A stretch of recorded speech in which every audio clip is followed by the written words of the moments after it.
Hello and Fakhar रागले to all of you. मैं हूं फ़ख़र यूसुफ़ज़ई और आप देख रहे हैं इस वक्त डिबेट विद फ़ख़र। बहुत इंपॉर्टेंट चीज़ें हैं जिसके ऊपर आज हमने बात करनी है। एक तो ये है कि इंडियन फॉरेन मिनिस्टर, जो एक्सटर्नल अफेयर्स के मिनिस्टर है डॉक्टर जयशंकर जी, उन्होंने उनका दौरा है 5 डेज़ का रशिया का। व्लादिमीर पुतिन से उनकी मुलाकात हुई है और जो न्यूक्लियर पावर प्लांट है सेवल, उसके हवाले से भी कुछ चीज़ें, खबरें आ रही है कि साइन हुई हैं। इसके अलावा क्या डेवलपमेंट है, वाकई अमेरिका के लिए फिर एक दचका है ये या नहीं, इस हवाले से हमारी बात होगी। इसके साथ साथ एक इशू और है, फारूक अब्दुल्ला फॉर्मर सीएम रह चुके हैं जो इंडियन साइड का कश्मीर है। उनका एक ताज़ा बयान आया है कि अगर पाकिस्तान और इंडिया डायलॉग्स नहीं करते तो गजा जैसी यानी फ़लस्तीन जैसी सिचुएशन यहाँ बन सकती है। और तीसरी और आखिरी खबर ये है, मेरा ख्याल सबसे इंपॉर्टेंट है कि इंडिया ने बात की है कि हमें हैंडओवर किया जाए हाफिज सईद को पुलवामा और 26/11 के हवाले से। वो कहते हैं कि इनके वजह से या इनके लोगों ने या इन्होंने वो हमले करवाए थे। इन तीनों इश्यूज पे बात करेंगे और बात करने के लिए हमें ज्वाइन कर रहे हैं senior analyst and professor doctor Ishtiaq Ahmad साहब। डॉक्टर साहब, thank you very much for joining my show. बहुत बहुत शुक्रिया फ़खर यूसुफ जई साहब। बड़ी डॉक्टर इंटरेस्टिंग साहब, टॉपिक्स हैं जी। बोलिए। बहुत शुक्रिया sir, thank you very much. अच्छा डॉक्टर साहब, एक तो डॉक्टर जयशंकर जी वैसे भी काफ़ी एक्टिव रहते हैं नॉर्मली जब हम उनको देखते हैं, लेकिन अब क्रिसमस के बिल्कुल एन वक्त पे पूरी दुनिया क्रिसमस में मसरूफ़ है और वो रशिया में हैं और बहुत सारी चीज़ें। हालांकि कहते हैं कि ये विजिट जो है वो हेड ऑफ द स्टेट यानी मोदी जी करते, लेकिन शायद वो मसरूफ़ हैं या जो भी वजह है वो नहीं गए। तो डॉक्टर जयशंकर जी उनके सबसे मेरे ख्याल बड़े नजदीकी आदमी और बड़े काबिल आदमी गर्दाने जाते हैं, तो वो वहां पे मौजूद है। सर, कैसा देखते हैं कि यूरोप के लिए, अमेरिका के लिए और बाकी दुनिया के लिए क्या मैसेज है? बाकी चीजें तो चले जो होनी है, जो साइन होने हैं एमओयूज या कुछ और चीजें, डेवलपमेंट्स वो होनी है, लेकिन इस हवाले से क्या कहेंगे सर? देखें, दो चीज़ों को ख्याल में रखना है। इससे रशिया को क्या फ़ायदा हो रहा है और दूसरा इंडिया ये क्यों कर रहा है। सर।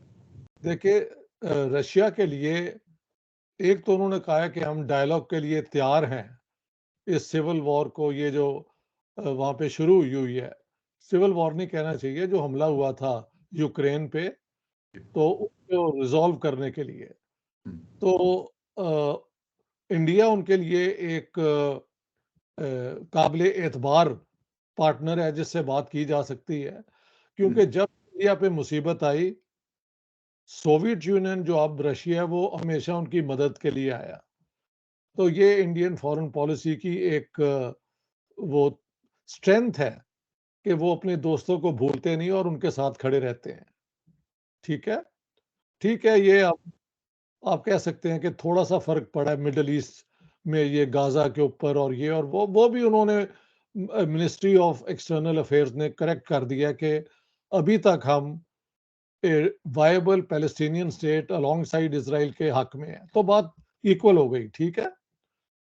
अ, तो इंडिया का वहाँ जाना जो है वो दोनों रोल हो सकता है कि अगर कोई नेगोशिएशंस होती हैं और एक एक्सटर्नल किसी की ज़रूरत हो जो दोनों तरफ बात कर सके, यूक्रेन के साथ भी इंडिया के ताल्लुकात तो हैं, तो एक वजह ये हो सकती है।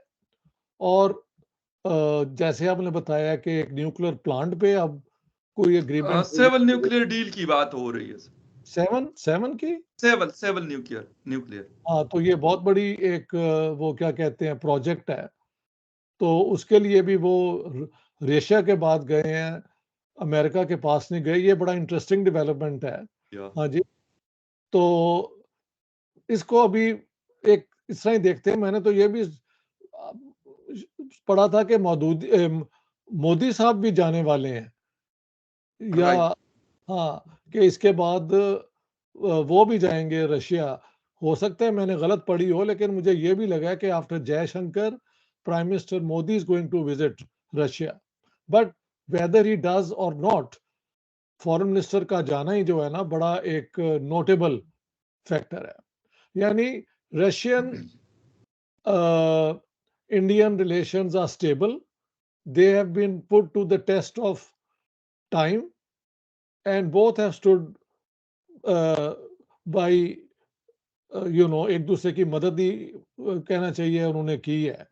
ऑल्दो इसमें कोई शक नहीं कि इंडिया ने कहा है कि ये जो इस किस्म की टेरिटरी किसी मुल्क की जो आप अमन अमन के हक में इन्होंने बात की है। तो इस तरह लगता है कि ये एक रीअसर्शन है रशियन इंडियन रिलेशनशिप की, जिस पे एक क्वेश्चन मान लग रहा था कि क्या ये इंडिया बिल्कुल अमेरिका की तरफ तो नहीं वो क्या कहते हैं ओरिएंट हो। जी। मेरा हमेशा ख्याल रहा है कि इंडिया ने हमेशा बड़े केयरफुली अपने आप को ओरिएंट किया है। Right sir. अच्छा सर, एक तो ये है कि अभी क्योंकि जो आपस में ट्रेड है वो तकरीबन 50 बिलियन डॉलर्स को उसने क्रॉस किया, ये भी एक बहुत बड़ा माइलस्टोन है। और इसके अलावा जिस तरह आपने भी बताया कि बड़ा टेस्टेड फ्रेंड है रशिया, जी। और हमेशा खड़ा रहा है। लेकिन सर, दूसरी तरफ अगर मैं पाकिस्तान की बात करूं, थोड़ी सी इस पे आपसे पूछना चाहूंगा कि हमने कभी इस तरह का कोई अलाय हमारा नहीं बना दुनिया में। हम चाइना को तो कहते हैं, लेकिन शायद वो भी उस तरह का नहीं है जिस तरह इंडिया ने रशिया को बनाया, या जिस तरह मिडिल ईस्ट को बना दिया है, जिस तरह यूएस को बनाया हुआ। उसकी वजह है कि पाकिस्तान मार्केट ही दुनिया में किया गया था कोल्ड वॉर के दौरान एंटी रशिया फ्रंट के हिस्से से। ये मैंने सारा जी। एविडेंस दे दिया है अपनी 2-3 किताबों में, जो कोई क्वेश्चन नहीं कर सका, क्योंकि सारे प्राइमरी सोर्सेज ओरिजिनल जो डॉक्यूमेंट्स है वहां से दिया है। तो पाकिस्तान शुरू से अपने आप को मार्केट में बेचने के लिए तैयार था कि भी कौन हमारा वो रकम लगाएगा तो उसी हो जाए। तो सही। वो हमने करके देख भी लिया है, अमेरिकन्स ने हमें जूती दिखा दी। हाँ जी, सऊदी अरेबिया को भी अब हमारी वो ज़रूरत नहीं है। और चाइना तो आपको पता ही है, एक ज़रूरत है उनको पाकिस्तान की इंडिया पे एक प्रेशर रखने के लिए, और पाकिस्तान को चाइना की ज़रूरत है ज़रा इंडिया को। वो ये सिवाय इसके कोई डीप रिलेशनशिप नहीं है, चाहे ये जो मर्ज़ी कहते रहें। क्योंकि एक मुल्क तो डाई हार्ड एथिस्ट आइडियोलॉजी पे बेस्ड है, और एक जो है फंडामेंटलिस्ट इस्लाम का हामी है, तो इनमें क्या कॉमन हो सकता है? आइडियोलॉजिकली तो कुछ भी नहीं है। हम्म। लेकिन दोनों की इंटरनेशनल पॉलिटिक्स में एक इंटरडिपेंडेंट पोजीशन है, more of Pakistan then of China on Pakistan. क्योंकि चाइना दुनिया के साथ जो ताल्लुक रखता है इंडिपेंडेंटली रखता है ऑफ कि पाकिस्तान के उनके साथ क्या ताल्लुक है। हम्म। लेकिन पाकिस्तान का बुरा हाल है, वो कभी इधर कभी उधर। तो ये हाँ। इस किस्म का मसला है। पाकिस्तान बिल्कुल। को इन चीज़ों से निकलना होगा और अपने पैरों पे खड़ा होना होगा। ये एक बड़ा मुल्क है और इसका बहुत पोटेंशियल है। इसको अगर एक अ, ट्रूली वो क्या कहते हैं अवाम दोस्त एक क्या कहते हैं गवर्नमेंट और एक हम्म। एस्टेब्लिशमेंट मिल जाए। हम्म। हमारी एस्टेब्लिशमेंट तो अभी देखे ना, वो हमारे चीफ ऑफ आर्मी स्टाफ जो हैं, पेंटागन ये वो, why why did he have to do that? जबकि हम्म। इलेक्शन होने वाला है और एक गवर्नमेंट भी होगी, why must he do that? लेकिन एग्जैक्टली। दुनिया भी जानती है कि पाकिस्तान में फैसले रावलपिंडी जेएचक्यू में होते हैं, पाकिस्तान यस। की पार्लियामेंट या प्राइम मिनिस्टर हाउस में नहीं होते। तो ये कोई फ़ख्र की बात नहीं है, ये बिल्कुल। पाकिस्तान की एक कमज़ोरी की निशानी है। अफ़सोस की बात है, बिल्कुल आपकी सर बात दुरुस्त है। और अब तो ख़ैर पाकिस्तान में छोटे बच्चे से भी अगर आप पूछेंगे तो आपको तकरीबन यही बात जवाब अब देगा जो सब आपके जानते हैं, यही कहते काफ़ी हैं। जी, लोगों को अब अवेयरनेस हो गई, और मेरे ख़्याल ये बहुत अच्छी बात है। अच्छा डॉक्टर बात साहब, एक चीज़ इस वक़्त कश्मीर, पाकिस्तान और इंडिया के बीच में देखें तो एक बड़ा डिस्प्यूट काफ़ी सालों से है। लेकिन हाफ़िज़ सईद जो जमात दावा के लीडर हैं, उनके हवाले से हमने बहुत सुना है। इंटरनेशनल टेररिस्ट यूएन का डिजिग्नेट किया गया, उसके बाद और बहुत सारी एलिगेशन लगी, पाकिस्तान में भी उन पे केसेस चले, 11 साल की कैद की सज़ा भी हुई। अभी इंडिया डिमांड कर रहा है कि जो 26/11 हुआ था मुंबई अटैक में, उसमें हमें वो रिक्वायर्ड है और आप हमें दें। इसके अलावा पुलवामा का भी वो ज़िक्र करते हैं, और भी बहुत सारी चीज़ें वो बात करते हैं। इज़ इट पॉसिबल सर कि अब ऐसा हो सकता है, क्योंकि पाकिस्तान की माज़ी में अमेरिका को हमने काफ़ी सारे लोग हवाले तो किए हैं। वो माइनर एक्टर्स थे जिन्हें किए हैं। बात ये है कि अगर हाफ़िज़ सईद हमारे हाथ से निकल जाएँ, तो कई और बातें जो हैं वो पब्लिक में आ जाएँगी, क्योंकि वो बकवा तो लेंगे ना फिर उन हाफ़िज़ साहब से कि ये क्या-क्या करते रहे हैं। जी। तो पाकिस्तान पाकिस्तान के लिए वेल नाई इम्पॉसिबल अंग्रेजी में कहते हैं, बहुत मुश्किल है हाफिज सईद को हैंड ओवर कर देना। लेकिन इंडिया की डिमांड और अपनी जगह मुनासिब है, ये मैं समझता हूँ। लेकिन पाकिस्तान में हल नहीं कर सकता, करने को तैयार नहीं होगा। अगर कर दे तो बहुत बड़ी बात है, कर दे राइट। तो बड़ी बात है। हाँ, अच्छा सर, ऐसा है कि मतलब अभी क्योंकि रिसेंटली आर्मी चीफ ने विजिट भी किया, तो कई मतलब अब मैं ये नहीं कह रहा कि हम कोई कंस्पायरेसी थ्योरी के पीछे चलना शुरू कर दें, बट ये कि क्योंकि अमेरिका का हमेशा से एक इन्फ्लुएंस तो रहा है पाकिस्तान के ऊपर, और जी, जी, जब कोई बात हमसे मनवानी हो किसी ने, तो सऊदी अरेबिया और अमेरिका के जरिए हमसे मनवाई जाती है। तो ऐसा तो बेशक। नहीं है कि इंडिया ने, क्योंकि बड़े क्लोज रिलेशंस हैं आपस में, कि उनके जरिए उनसे कहा गया हो कि भाई आप ये बात डायरेक्टली उनसे कर ले, क्योंकि आर्मी चीफ ही हमारा ऑल इन ऑल होता है पाकिस्तान में। हो सकता है बिल्कुल ऐसे ही हो। और हाफिज सईद को अगर ये हैंड ओवर कर दें, तो इसका मतलब है पाकिस्तान बिल्कुल अपने जो टेररिस्ट पास्ट है ना, उससे अपने आप को अलग करना चाहता है। मेरे ख्याल से ये बहुत एक दलेरी का काम होगा अगर चीफ ऑफ आर्मी स्टाफ जो हैं, क्या नाम है उनका यार? आसिम मुनीर साहब। आसिम मुनीर साहब अगर ये करवा दें पाकिस्तान से, तो इसका मतलब है पाकिस्तान अब अपने उस लिंक को ख़त्म करना चाहता है। तो ये बहुत बड़ी बात है। राइट। अमेरिकन प्रेशर भी हो सकता है और बिल्कुल हो सकता है, क्योंकि सुना है, मैंने नहीं देखा वैसे, कि यासिम मुनीर साहब ने वापस आके कहा है कि हमें हिंदुस्तान के साथ ताल्लुकात बेहतर करने चाहिए। आपने देखी है ये खबर?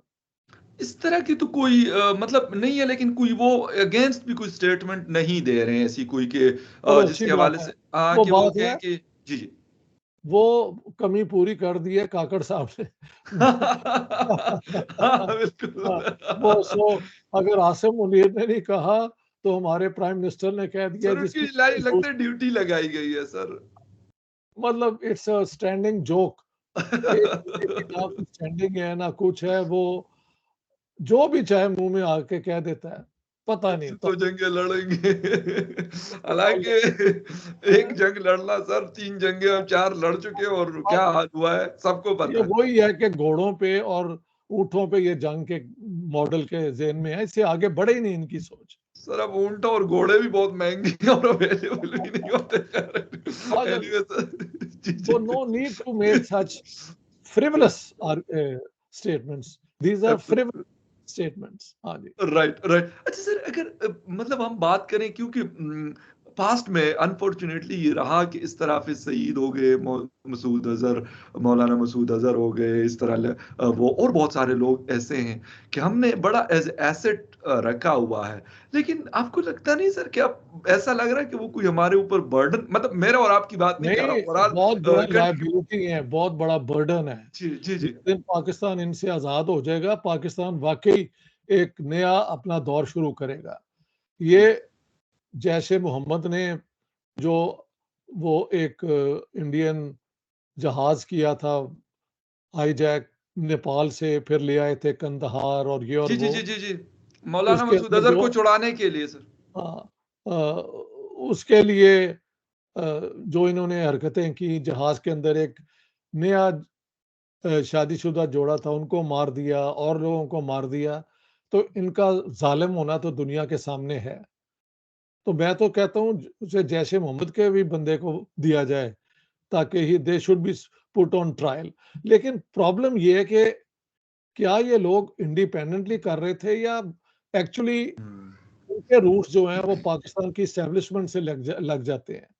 हम्म। इस वजह से पाकिस्तान के लिए इनको देना बहुत मुश्किल है, नामुमकिन अगर नहीं है तो मुश्किल बहुत है, क्योंकि कई राज़ फिर फ़ाश हो जाएँगे कि ये क्या-क्या करते रहे। Right right sir. अच्छा सर, एक और फारूक अब्दुल्ला साहब मतलब पॉलिटिकल लीडर्स में से हैं। ठीक है, आजकल उनकी फैन फॉलोइंग बहुत कम है कश्मीर में, लेकिन बहरहाल वो रहे हैं, एज ए सीएम भी रहे हैं। उनका कुछ दिनों के बाद कोई बयान आता है महबूबा मुफ्ती साहिबा का, उनका भी, और वो कह रहे कि जी गजा जैसी सिचुएशन बन सकती है और अगर डायलॉग्स नहीं होते। Do you agree with him कि ऐसा वाकई है? क्योंकि यही बातें शायद हम 2019 में भी करते रहे कि बहुत बुरा मतलब सिचुएशन है और ये हो जाएगा वो हो जाएगा, लेकिन उसके बाद बड़ी नॉर्मल सी नजर आ रही है। बात ये है कि महबूबा मुफ्ती और फारूक अब्दुल्ला, ये दो खानदान कश्मीर वैली के अंदर मुसलमानों के जो है डोमिनेट करते रहे हैं सियासत के। इन मौजूदा हालात में जब इंडिया ने ये सारा कुछ चेंज कर दिया तो उनका वो जो पावर बेस था वो कमजोर हो गया है। तो अब ये बयान तो उन्होंने देने ही देने हैं। I don't think they should be taken seriously. लेकिन ये उनका कहना कि इंडिया और पाकिस्तान का डायलॉग कश्मीर पे होना चाहिए, तो एक दिन होगा, जरूर होगा। क्योंकि मेरा जो फॉर्मूला है line of control international border, ये आफ्टर ऑल डायलॉग के जरिए ही हो सकता है ना। बिल्कुल। समझ गए आप? जी। तो डायलॉग होना चाहिए और डायलॉग में यही डिसाइड होना चाहिए कि यार जो आपकी तरफ है वो आपका, जो हिंदुस्तान की तरफ है वो हिंदुस्तान का, and we go forward from here. लेकिन गाजा गुजा सिचुएशन जो है ना, ये फारूक अब्दुल्ला की वो क्या कहते हैं, this is called rhetoric. Hmm. Political hmm. Rhetoric होता है या ना, एक जोश दिलाने वाला, बस वो है। हाँ, it right. Doesn't mean more than that. I don't think so. अच्छा, डॉक्टर साहब एक चीज और भी है कि जब भी कोई मतलब आपस में, वैसे हमारे अनफॉर्चुनेटली लास्ट काफी सालों से 2019 के बाद तो बिल्कुल ही सर्दमहरी है पाकिस्तान और हिंदुस्तान के दरमियान, लेकिन कोई ना कोई बयान दागा जाता है।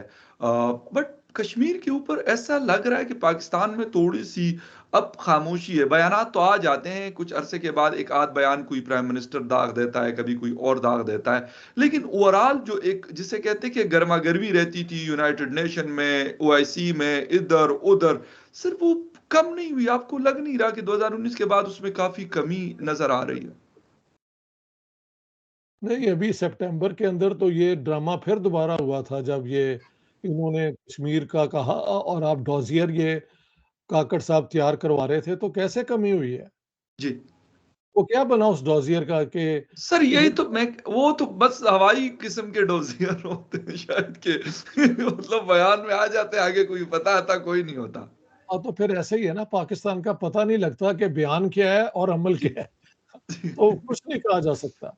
बस सिर्फ एक ये बयान सर जो 300 जंगों वाला है, ये हमने सुना था, और वो भी क्योंकि मुजफ्फराबाद में खड़े थे काकड़ साहब, तो शायद वो जो क्राउड उनके सामने बैठा हुआ था उनको कोई जो जज्बा दिलाने के चक्कर में थे या कुछ और। An interim prime minister whose duty is to hold and enable, ensure new election, उसको ये बयान देने की ना बिल्कुल कोई जरूरत नहीं है। और वो भी बारामूला फ्रंट लाइन है, ये है वो, दिस इज वही मैंने इन्हें कहा है कि he is a loose cannon, बेकाबू तोप जो जिधर चाहे चल जाती है, ये वो वाला जबरदस्त मसला। जबरदस्त। अच्छा सर, थोड़ा सा शॉर्ट बस आपसे कमेंट चाहूंगा लास्ट में। शाह महमूद कुरैशी सर अरेस्ट हुए, शायद आप वो वीडियो आपने गालिबा मुझे देखी बड़ा दुख होगी। हुआ है वो देख के, उन्हें फिजिकली मैन हैंडल किया गया यार। पॉलिटिकल लीडर्स के साथ जो भी हैं, जो जी। भी उनका है, उनको एक मुनासिब तरीके से जो है सिविलाइज तरीके से हैंडल करना चाहिए। तो मैंने जब वो देखा मुझे उसका बहुत दुख हुआ, क्योंकि I am against the dignity of the human being being violated. उनका अगर कोई जुर्म है तो उसकी सजा भी उनको मिलनी चाहिए, इसमें मैं बिल्कुल, मेरे दो ओपिनियन नहीं है। लेकिन पब्लिकली आप उनको अपना मैन हैंडल कर रहे हैं, ये कर रहे हैं यार, दैट्स, ये किसी के साथ भी अगले दिन हो सकता है। ठीक है? राइट। हाँ, सर ये, एक, जी जी, हाँ जी, लेकिन सर बोलिए। हमारे पॉलिटिकल लोग अभी तक लोग कहते हैं कि ये एस्टेब्लिशमेंट, कोई क्या कहता है कोई क्या कहता है, लेकिन अभी तक जिसकी भी हुकूमत आती है और जो कुर्सी पे बैठ जाता है उसके बाद वो भूल जाता है कि मेरे साथ ये होगा, और उसी के साथ हो जाते हैं, इमरान खान हो, उसी के नवाज साथ हो शरीफ हो, जाता है। शहबाज शरीफ हो। लेकिन सर कुछ सीखते भी तो नहीं है ना। क्या चीजें हुई हैं? मैंने कहा कुछ सीखते भी तो नहीं है ना उन चीजों से, कि अगर हाँ, नवाज सीखते शरीफ नहीं कहता है कि है। मेरे साथ हुआ या इमरान खान के साथ हुआ, उससे कुछ लर्न कर जाए। नहीं, सीखते बिल्कुल नहीं है। ये बुनियादी तौर पे पॉलिटिकली ये कनिंग है। लेकिन ये कोई स्टेट्समैन नहीं है, इंटेलेक्चुअल इनमें कैलिबर कुछ नहीं है। इन्होंने कोई बड़ी किताब कभी नहीं पढ़ी। एक है वो एक पीरनी के पीछे लग के, can you believe a prime minister of a country with the 6th largest population, या बजाय अकल और साइंस और रीजन की बुनियाद पे वो एक तोहमत परस्ती यानी सुपरस्टिशन के जरिए एक लेडी के, जो उनकी बाद में वाइफ भी बन गई, वो फैसले करते फिरते हैं।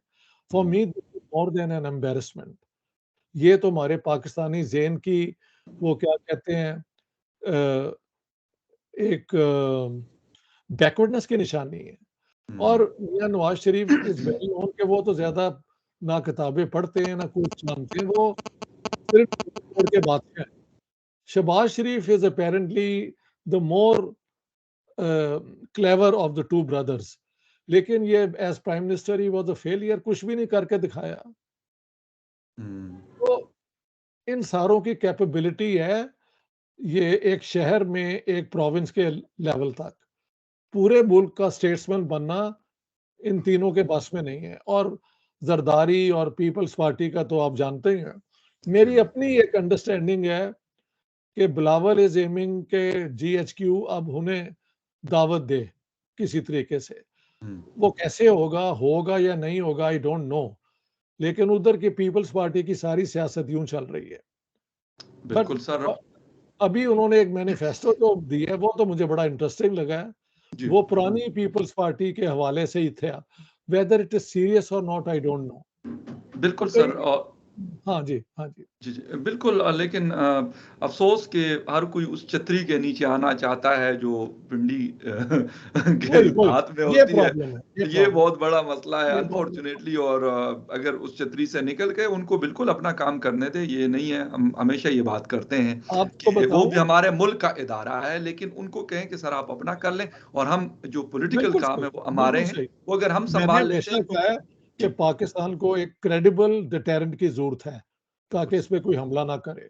Absolutely right. तो हाँ, ये इसमें हम कॉम्प्रोमाइज़ करने को तैयार नहीं हैं। बेशक, ठीक है?